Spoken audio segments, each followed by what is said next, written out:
Welcome to the Pucks with Haggs podcast, a proud member of the CLNS Media Network. Make sure to hit subscribe to the Bruins Ringside YouTube channel and turn on notifications for when a new video drops on this channel. The show is also brought to you by PrizePicks, the largest daily fantasy sports platform in North America. Download the PrizePicks app today and use the code CLNS and get $50 instantly when you play $5. That's code CLNS on PrizePicks to get $50 instantly when you play $5. You don't even need to win to receive the $50 bonus. It's guaranteed. PrizePicks, run your game. Welcome in. This is the 202nd episode. 202nd. Let me say that again. 202nd episode of the Pucks with Haggs podcast. Thanks as always for listening, tuning in, interacting, asking questions, being involved, liking and sending great comments onto our YouTube page. We appreciate all of that. This is going to be a reaction podcast episode to the Bruins' first round on Friday night. We're recording this on Saturday morning. And of course, as you well know, they picked James Hagens from Boston College with the 7th overall pick. So we're going to delve into that pick quite a bit. I am your host, Joe Haggerty. You can find my work at joehaggerty.substack.com. Subscribe and get yourself a premium membership. Get all of my NHL and Bruins writing sent straight directly to your inbox. I also write columns 3 times a week for the Boston Sports Journal and do a weekly Q&A. So go to bostonsportsjournal.com and get yourself a membership there as well. Awesome website, great coverage of all the 4 Boston professional sports teams. So really check that out. But right now, we're just going to jump in to this episode, and we are going to talk about James Hagens, who, if you had told Bruins fans, if you had told Bruins management, if you told anybody involved with the Bruins a year ago that they were going to get James Hagens, they would have been over the moon, excited. You would have kind of probably wondered what happened to the Bruins for them to be able to get James Hagens, but you also would have said to yourself, this is one of the premier talents in that draft class, in that age, in that year, that birth year, and has been through his entire life. So the Bruins are getting something special here. They're getting a really good player. They're getting kind of exactly what they need, which is a star, a rising star, a skilled speed player that can create offense and make things happen.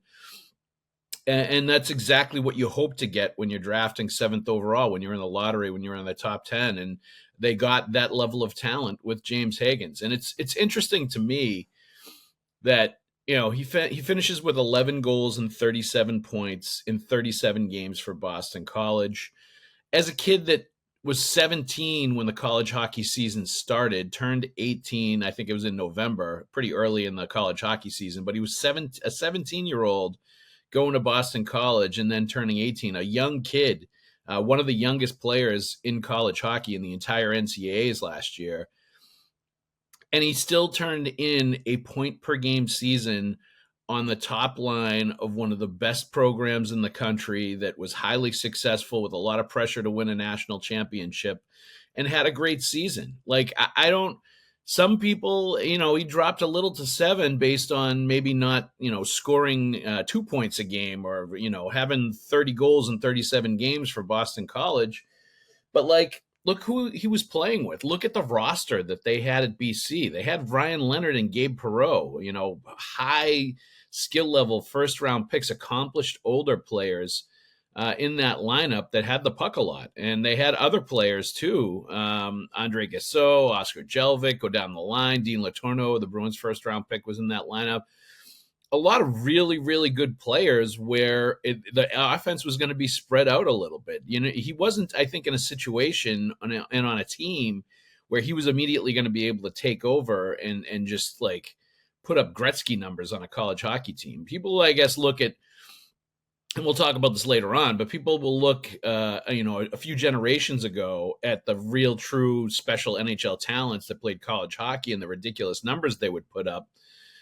But it's not the same college hockey world anymore. College hockey is a much higher, much better quality than it was, 20, 30 years ago. And players now, there's a lot more NHL talent on all of those teams and all those rosters and all the programs around the country. So you're not going to dominate to that level anymore, especially on a program where it's star-studded and there's only one puck to go around for so many talented offensive players.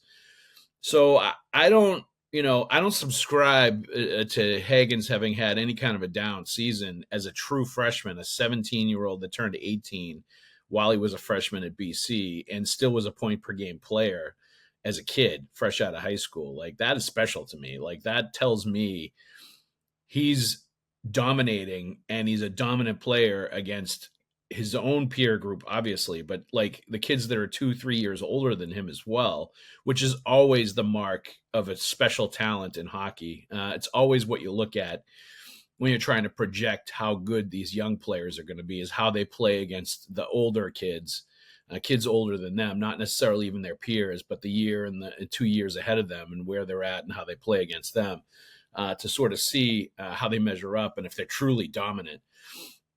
And he's been able to do that. So, like, I come off much higher on this pick than, like, some of the questions I thought at the draft were almost like, why was he a disappointment? Why did he drop to 7? All that. Like, I didn't get any of that. I think they were lucky. I think this is fortune finally shining on the Bruins a little bit after a tough year. And after a tough technical difficulty with the Bruins management, when they're that awkward, the draft pick is going to face the tribunal of executives from the team that drafted him, that they did on ESPN after each player was drafted, which it was via satellite or Zoom or whatever. It was like a 3-way conversation through a Zoom, through a satellite feed, which is like always awkward, bad TV. I don't know why they did that. I don't know why they thought that was a good idea. But it turned in, the Bruins ended up being the team that was complete technical difficulty snafu. And I don't even think Bruins management knew that there was a conversation trying to be had, and knew that they were live and on the air. And obviously, Don Sweeney and Cam and Marco Sturmer kind of sitting there stone-faced, not really able to, say anything or interact with the draft pick. And it just came off really awkward. But that was the only, down note in this entire thing. Like, other than that, this is a player that the Bruins were extremely fortunate to have dropped to them at the 7th overall pick. I think they hoped he would be there. And I think they also, if if nobody was there that they really, really liked, I think they were prepared to trade down. And this is something that Don Sweeney talked about. And I think, maybe with the Islanders, there would have been a deal there where they would have traded down, taken their first round picks, and taken JG Peugeot,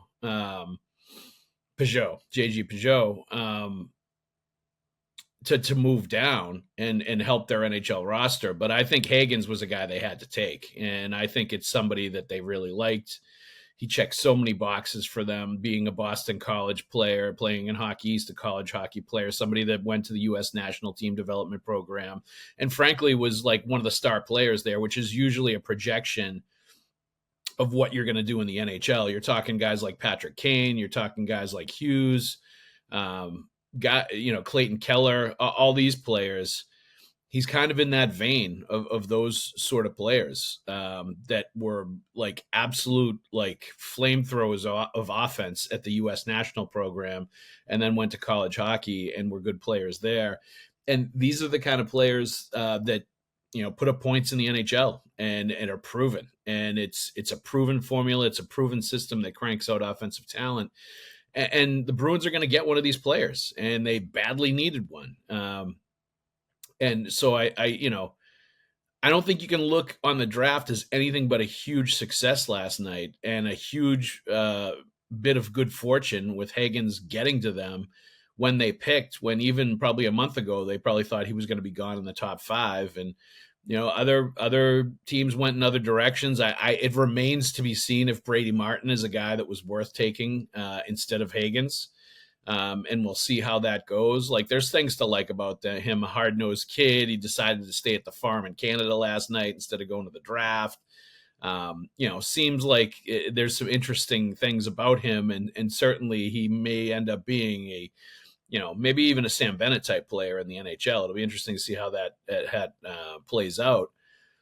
But there's a risk there. That's you're really like projecting somebody that maybe has a lower ceiling offensively and skill wise than some of these other players is going to be able to get to that level and be worth that kind of selection. And you passed over a guy who's got a proven track record in Hagens of having done it. And, that there is obviously the fact that he's like 5'11", 190 pounds, not the biggest guy in the world. Maybe at times a little bit of a perimeter player instead of, getting down by the net. I think all of that stuff will have to change and develop at the NHL level, obviously. But I think, that's something the Bruins are gonna insist on, and they're gonna want from that player is to play with courage and with hunger to get going offensively. And there's probably things he can get away with in college or at the levels he played at that he's not going to be able to get away with the NHL. But I think this is common for all skill players like that, and all players that aren't huge. That's not the biggest guy on the ice. And Jack Hughes is somebody that has had to deal with that too. And even if he turns out to be a Jack Hughes type player, who I think has some limitations just based on his size and based on the way he plays, but is still an extremely productive player for the Devils and is giving them offense. When you need offense in order to make the playoffs in the NHL, you have to score goals to win games during the regular season to accumulate points to get into the playoffs. It may become one of those things down the line with a guy like Hagens where he has to figure out how to be successful in the playoffs and how to, add some elements to his games and get uncomfortable in the playoffs. But that we're projecting a long way from now. Based on some cursory sort of ideas of how he plays in his game. I think the bottom line is special offensive talent, great speed, great skill, very productive at all levels. This is not a Trent Frederick, Johnny Beecher type first round pick where they have never really produced and you're hoping that they're going to find another level offensively when they get to the pros. No, this is a guy who has produced offense everywhere he's gone, will continue to produce offense everywhere he goes, and will do it at the NHL level. And I think, the fact that he loves Boston, the fact that he's at Boston College, the fact that he's familiar with the surroundings and he likes it here and he wants to stay here and he's excited about being a member of the Bruins, I think that's cherry on top of the sundae stuff too. And that the Bruins love having their prospects be local college hockey guys that they can watch very closely. And, it's going to be a cavalcade of Bruins prospects on the BC roster this coming season, with Hagens there, with Andre Gassot there, with Oscar Jelvik there, and with Dean Letourneau there. So you're talking about a good core nucleus of potential future Bruins players that are all playing together in college. And I think that's exciting too. And that's something that the Bruins can build on. And certainly if BC is a powerhouse this year, that's going to bode very well, as they should be. It's going to bode very well for what the Bruins future has and what some of these players could look like playing together at the NHL level. So I think there's some really good, exciting things about this pick, much more so than maybe some of the other ones, whether it was Jake O'Brien, whether it was Brady Martin, if you fell to them, whether it was Roger McQueen, these are all good prospects. These are all players that you project will be good players. Some of them have come on very strong in the last, second half of their draft year. But you're talking about a guy in Hagens that people have known forever, people have scouted forever. The hockey people around the North America know the ins and outs about him, and have, he's been thoroughly vetted and thoroughly tested at the highest levels, and comes back as a grade A blue chip prospect and the kind of player that is going to immediately impact your team and get better as he goes and become an all-star and a 10-year plus NHL veteran productive guy. Like, this is what you wanted to get with the number 7 overall pick. This is the reason you tanked and traded your veterans at the trade deadline and really steered the ship into the iceberg during the regular season, was to get a special player that is going to be the best draft pick that they've had, since David Pastrnak, and the most exciting draft pick they've had in almost 15 years, going back to Tyler Seguin when he was drafted in 2010, and will be an electric player, I think, in development camp. I think he's going to flash because he's got the skills and he's got the ability to dazzle offensively with his speed and his skill level, that, he's going to bring a level of excitement to that development camp that has not been there, certainly since Pastrnak, and before that, Seguin. he's that type of guy. And it's been a while since the Bruins have been able to draft a player like that and bring him in. And you hate to say can't miss, but I really think James Hagens is a can't miss prospect. I think what he brings to the table, and what he's done throughout his career, this is the kind of guy it's almost a bulletproof pick. That this is exactly what the Bruins needed after some questionable picks in the first round, after some players that, they took risks in the first round, and sometimes they were too conservative in the first round. Taking players with lower offensive ceilings that were safe picks that they thought would be, good at mid-level NHL players, guys like Frederick and Johnny Beecher and Uro Vakanainen. This is a player that you're going for it. You're really going out there for the speed and the skill and the offensive ability, and you're going for the highest ceiling players you can go for. And that usually rewards well down the line. Those are the kind of players that if you select them and you draft and develop them properly, and you bring them along at the right time and with the right amount of patience, it pays dividends for you. And you just need these kind of players in order to make the playoffs. You need the big, strong, heavy, mean players in the playoffs to have success, to win playoff series, to get further along, to get deep into the postseason, as we've seen with the Florida Panthers, as we saw with the Bruins in 2011. Like, there's a certain type of player you need if you want to win the cup. But there's also other players that you need if you want to even get into the playoffs in the first place, to accumulate points, score goals, get enough points to get into the postseason, and have enough success during the year to get yourselves in the position to be in the playoffs. And you almost have to be kind of two different styles of teams. You have to be a little more offensive minded.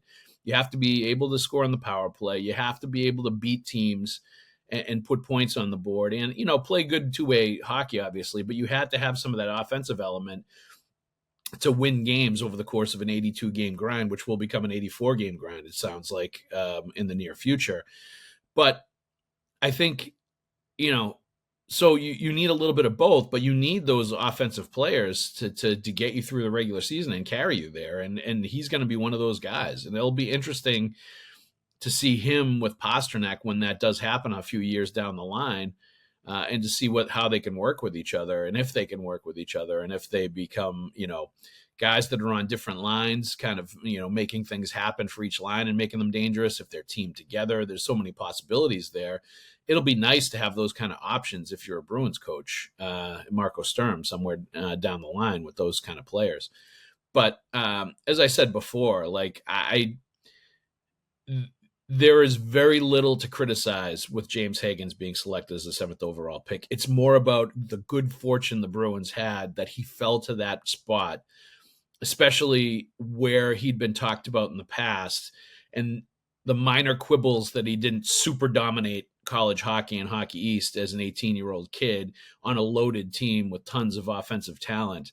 That's a minor quibble. That's something that it doesn't even daunt me in the least. I think that's one of those things where I think he came in to Boston College in a very established situation, and he did the right thing and was a good team player and played the way he should have with veteran older guys that were also very talented, and had the goal of winning a national championship as the thing.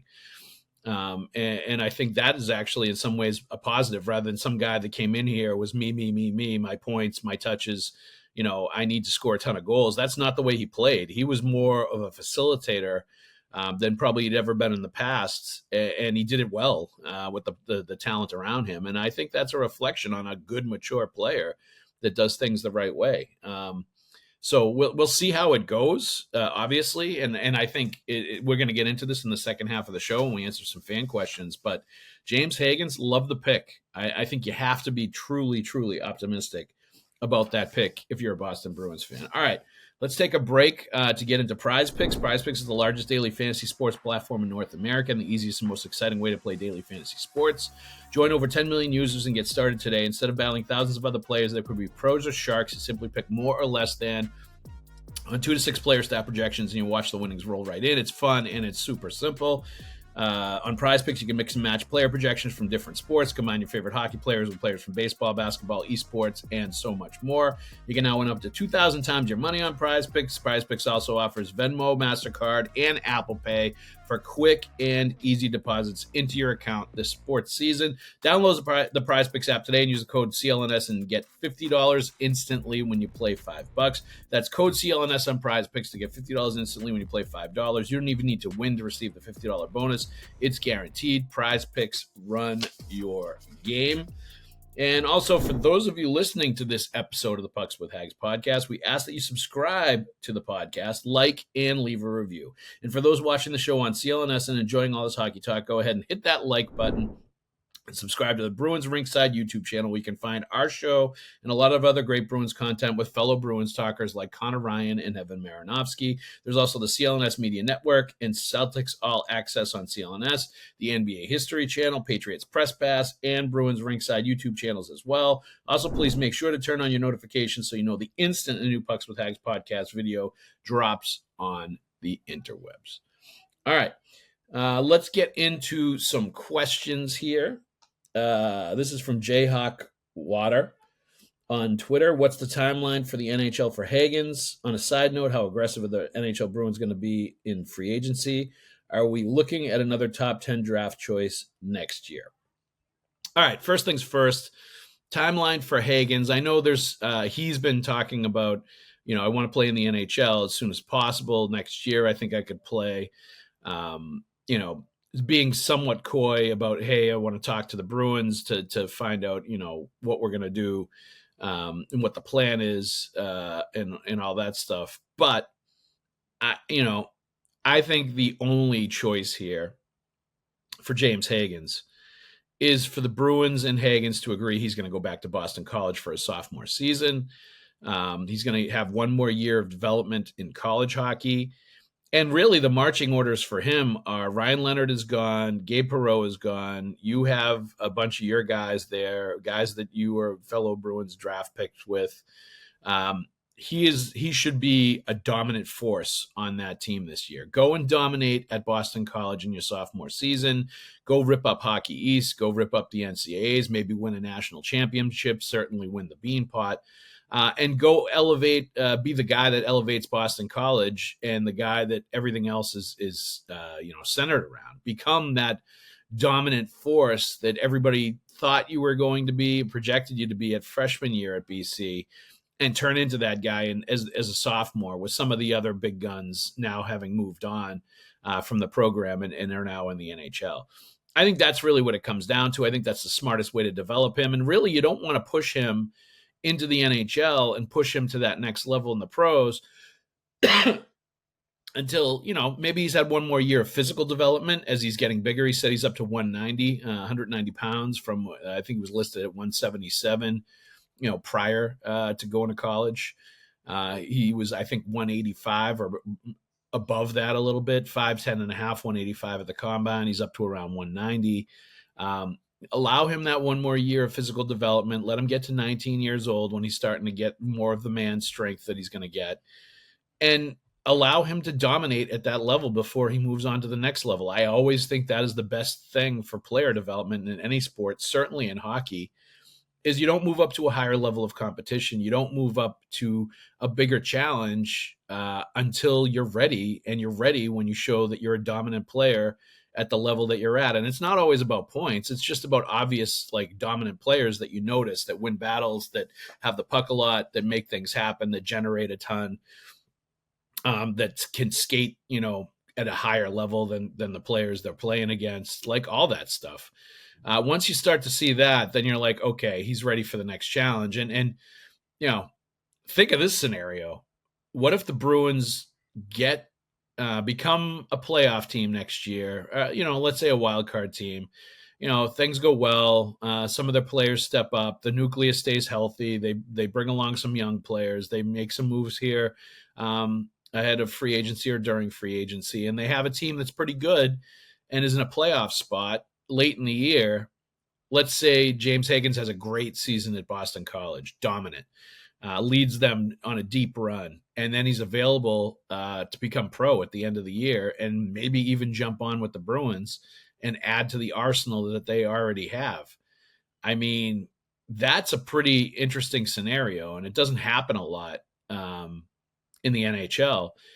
And that's something that could happen with a team like the Bruins and with a player like that. If he's ready to go, that could be almost like a trade deadline acquisition next season after the college hockey season is over. If everybody decides he's ready to go and he wants to jump on and climb aboard that train. Could be similar to like what happened with Charlie McAvoy his first year, where he came from Boston College, played for Providence a couple games late in the year, and then jumped right into the NHL in the playoffs, and was excellent against Ottawa. And that was when his NHL debut was during the Stanley Cup playoffs. Like, that's something, a scenario that could happen this year with Hagens, and I think it's certainly possible, and it's interesting to talk about. And I think it's realistic if he goes out and does what everybody thinks he's capable of and what he should be able to do this year, with him being, the big gun on that Eagles team and the guy that is really going to make everything happen there. He should be that guy this year, and I think he will be. I think some of last year was based on the circumstances of that team dynamic, and understandably so. Ryan Leonard's an awesome player. Gabe Perreault's an awesome player. These are guys that are super accomplished players at the NCAA level, and were first round picks and were ready to turn pro and jumped right in at the NHL level after they were done with their college hockey season. So you're talking about players that, if you're a young guy coming into a program, you're gonna give way to them a little bit. That's just going to be the natural order of things, and I understand that. But yeah, I think he's going to, the only thing that makes sense to me is, and Don Sweeney kind of mentioned this last night, they're not going to fast track Hagens. They're not going to rush him. They're not going to push him. Certainly not going to push him into a situation thinking that they need to rush him to Boston to try to be like desperate to get into the playoffs or anything like else. If you look at the track record of them with prospects and with young players, they're going to do it the right way and not rush guys if they don't have to. And this is a situation where they don't have to. They can wait for Hagens one more year and let him go to Boston College and really have that important developmental year that he needs. All right. Free agency. I don't think they're looking at another top 10 choice next year. I think they're going to be probably a wild card team. So maybe mid-round, first round, like 15 to 20.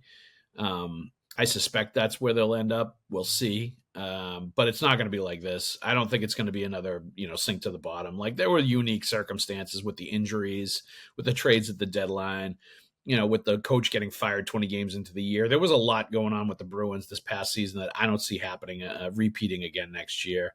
I think it'll be a much more stable situation, and that will lead to more points, more wins, more success. Not dominant by any means, but I think enough to get into the playoffs based on, the strong core guys that they have if they remain healthy, and Jeremy Swayman bouncing back as well. So I don't see another top 10 pick. Free agency, we'll see. I have not heard them mentioned in the Marner situation, Nikolai Ehlers, like any of the top guys. I have not heard them as a contender, as a lead candidate, as somebody that's going to go after any of those players. So it remains to be seen. Matthew Nyes is always an interesting one as a restricted free agent, but I really think the Maple Leafs are going to, open the Brinks truck for him. I think the biggest signing the Bruins are going to focus on right now is trying to get Morgan Geekie done, so that doesn't turn into a prolonged thing, and giving him the contract that he has deserved, something in the $5 to $6 million range for probably like 5 years. But we'll see how that transpires. We've thought some of these contracts were going to be easy, or at least get done in a timely fashion, and sometimes they don't. So we'll see how that goes. But I don't know. It may be more trades than free agent money that the Bruins end up acquiring players. I do think they're going to bring in talent. I don't think there's any question about it. I think they're going to have to bring in one or two big name forwards, productive guys. Brock Besser's another one. I've not heard the Bruins much linked to him, but there may be trades that they're looking at to bring in those kind of players. So we'll see. All right. This one is from Z Snickers. The draft is cringe, but that first pick hit different. All right. Let's get into this briefly, okay? Yes, the Matthew Schaefer pick, how emotional he was about his mom having lost her to cancer, them putting the pink ribbon on the jersey that he, put on when he was selected. Like, all that stuff is wonderful and touching and emotional, and seeing the tears of joy and sadness of the family, of Matthew himself, of the dad, like of the whole family. Like, it hits you. There's no doubt about it. It's an emotional, just human sort of reaction to what you've clearly was a very difficult time for them, and was a moment to think about their lost loved one right there, and the part that she played in the whole process, and how much they wished she had been there for that moment. Like, all that stuff is so touching. But the other part of it is just the NHL draft this past year was obviously a new sort of thing. Decentralizing it, putting all the teams in their cities, having it in LA where all the families and the draft picks were, putting it as an ESPN production where they tried to make it into the NFL draft, which it clearly is not, with hockey people, with the GMs, with the kids from Canada that, are not about themselves and are not like, gonna, put on a show for the cameras. Like, I didn't like it. And I don't think it really fits well with the NHL brand. I don't. I just think it was awkward in a lot of ways. Bad TV, which is not what you want in these things. And I really think they need to do away with some of it. There is zero reason to make the GMs and the coaches and all these other people that are the executives on the NHL teams, make them look like they're hostages by sitting there in front of the camera for these awkward interactions between some reporter with a microphone that's there on stage who is asking these lightweight questions, and the prospects, some of them who English is not their first language, other ones they're super nervous, as you can tell, and they're clearly not comfortable in these situations. And then you throw in like celebrities into the mix as well, like the Goo Goo Dolls with the Buffalo Sabres draft pick, which was super weird and awkward. Like, let's stop doing this. Let's not throw everything. I understand this was the first time and they were trying some things out, and they're going to see some things that work and that don't. One thing I think we can know for certain is, let's not have that interplay that involves a satellite feed or a Zoom video link or whatever it is, between people at a different location, a reporter on the stage, and a player that's nervous or doesn't speak English that well. All of a sudden you have like all of these things that can go wrong and did go wrong and will continue to go wrong. Like, I don't think there's any way to produce some of that stuff out of it. There's going to be always an element of like things that can go awfully sideways when your setup is like that. If they don't want everybody in the draft at the same place, I guess that's fine. But like, we don't need to hear fluff from the executives after the player is picked. Just interview the player, or just like have the player take a picture with, have some representative there in person. Maybe have one person there that represents the team that, they can go, like, have the owner there and the player goes and takes a picture with the owner or something. Like, figure out something that makes sense where you have somebody on site and you can avoid that absolute dumpster fire of what we saw last night for most of those picks. It was just awkward, cringy television, was not good. And really like made it go on forever too. It was so long. It was like midnight before it was over. It took forever. And they weren't starting the clock right after the next pick. It was like TV was dictating the whole thing, and TV didn't have the picks start until they were ready to put somebody else on the clock, instead of having it, as it had always been, a team goes on the clock right after the other one picks.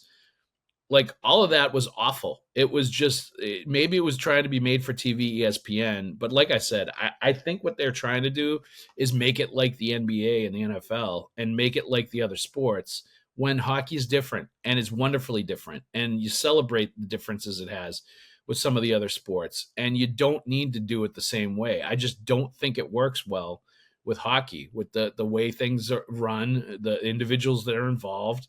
the whole culture of the sport is so different. It's not like the NBA or the NFL or MLB. It's totally its own different thing. And I think that trying to treat it like that in the draft was just a mistake. And I think that bore out in what we saw last night. Just not a good fit. They need to go back to the drawing board and get rid of some of the stuff that did not work last night. And that is from, not from me as a media member. That is from me as a hockey fan and somebody that has always enjoyed the draft and thought it was very cool. There's still I like the idea of bringing the families up, talking to them a little bit. Like that whole thing is great. But even that, the interviews last night were tough because it was so goddamn loud wherever they were that you could tell nobody could hear anything that was going on. And they're reaching over somebody else to hear questions. And there's got to be a better way to do it. Put them in some kind of quiet room somewhere where they don't have all of that commotion going on in the background. But there's got to be better ways to do it. And I hope that they learn from this and we don't have another draft rollout like that, because last night was borderline unwatchable and certainly cringy and not good and awkward TV, which is not ever what you're going for. Speaking from somebody that worked in TV in a long time, that is not what you want. And you could tell right away. You're just watching it. You're like, ooh, this is not good. All right. Good morning, Joe. This is from Bobby Rotundo. I've been following the Bruins for almost 50 years, and I love the draft pick. Me too. However, based on his reaction during the pick and his press conference, I can tell this was not Don Sweeney's selection. Thank God whoever made the decision chose wisely.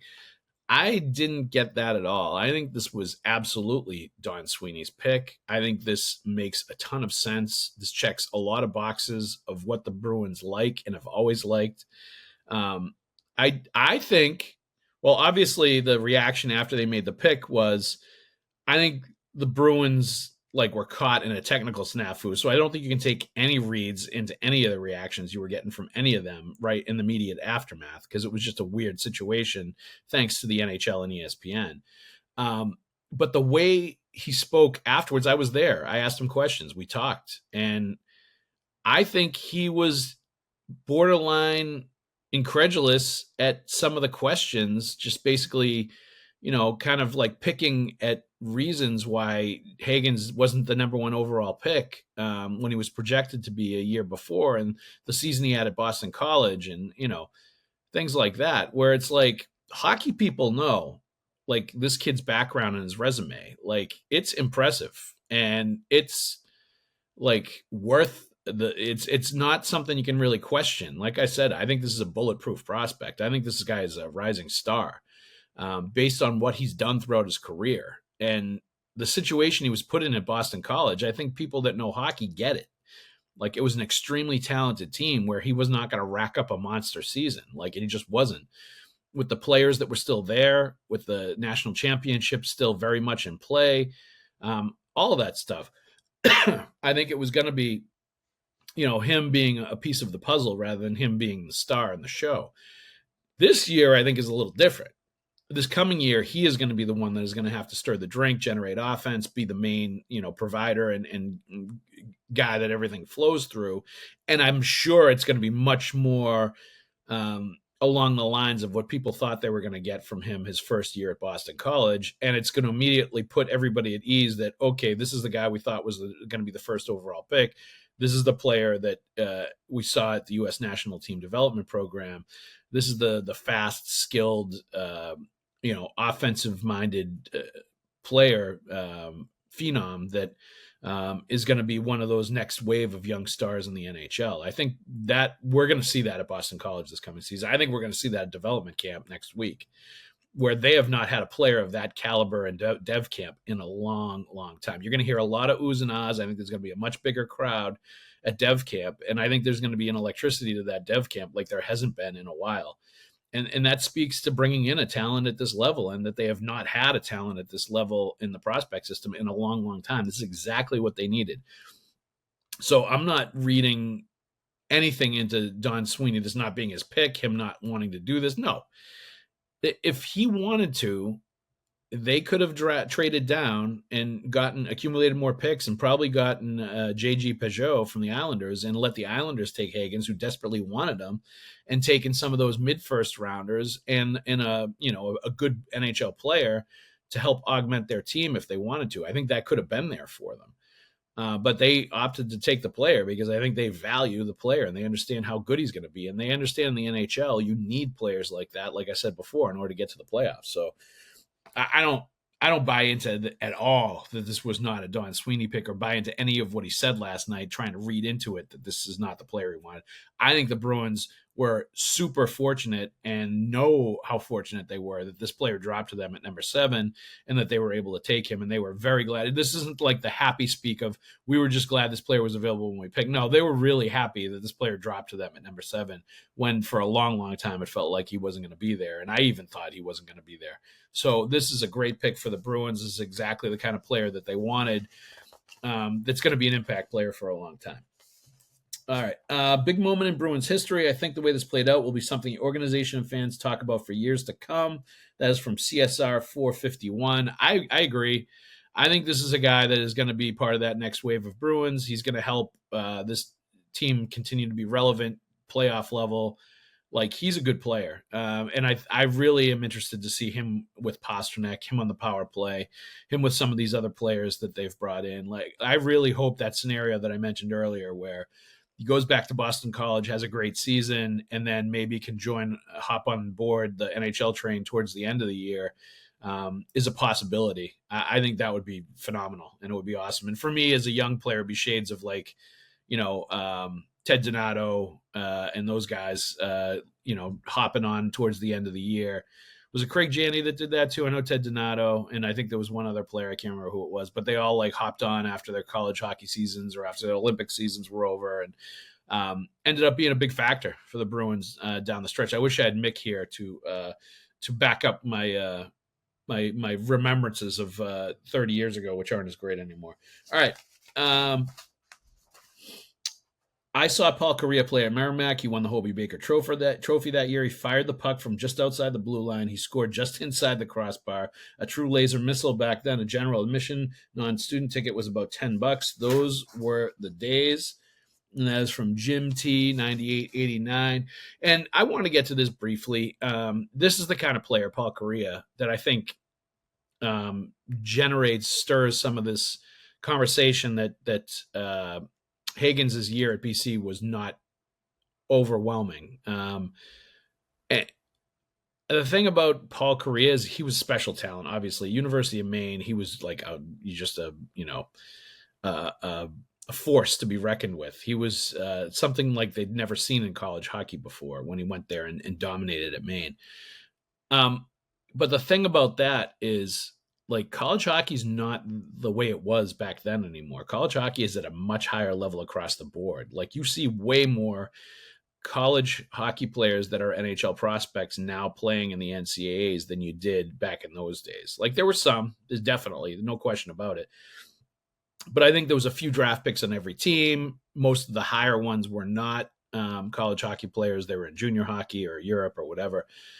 Now you see tons of first-round picks, tons of players that got drafted on college hockey rosters, and you're seeing a much bigger trend of those players choosing college hockey and not getting beat up in junior hockey and getting any education in college hockey as the route to get to the NHL. And the league is so much better and so good now, and the programs are so good and stocked with weight rooms and training facilities and like great sort of places to develop and track into being an NHL player and sort of like, getting them ready to be plug and play when they get to the NHL, that so many more players now with talent to play in the NHL are playing college hockey, that the brand of college hockey, the NCAA hockey, is at so much of a higher level. Also older players. You see so many 20, 21-year-old freshmen now, and they're playing until they're 23, 24. So 18-year-old kids like Hagens are playing against guys that are 5-6 years older than them now as well in college hockey, which is also another huge challenge. But I think all of that has turned college hockey into a much more difficult place to play now than it was back then, where it's much harder to be that dominant force of nature, especially as a young kid first coming in, that Kariya was obviously when he was with the Black Bears back in the day, with Jim Montgomery, by the way. I think that, we're going to see something more similar to that, I think, in his next season after he's been through it for a year. and he knows what to expect, and the situation on that team is a little different. But I think if you are thinking of Paul Kariya, and that's why you're saying, 11 goals and 37 points in 37 games, that's not that great at Boston College. For a kid that turned 17, or a kid that was 17 when he went to campus and at the beginning of the college hockey season, and turned 18 during his first year, and was still a point per game player for Boston College and at the NCAA level as one of the youngest guys in all of the NCAAs. Yeah, I think that's pretty important. That's pretty noteworthy. I think that's pretty impressive. I think I don't look at that as he had a down year, or I wasn't overly excited at what he did.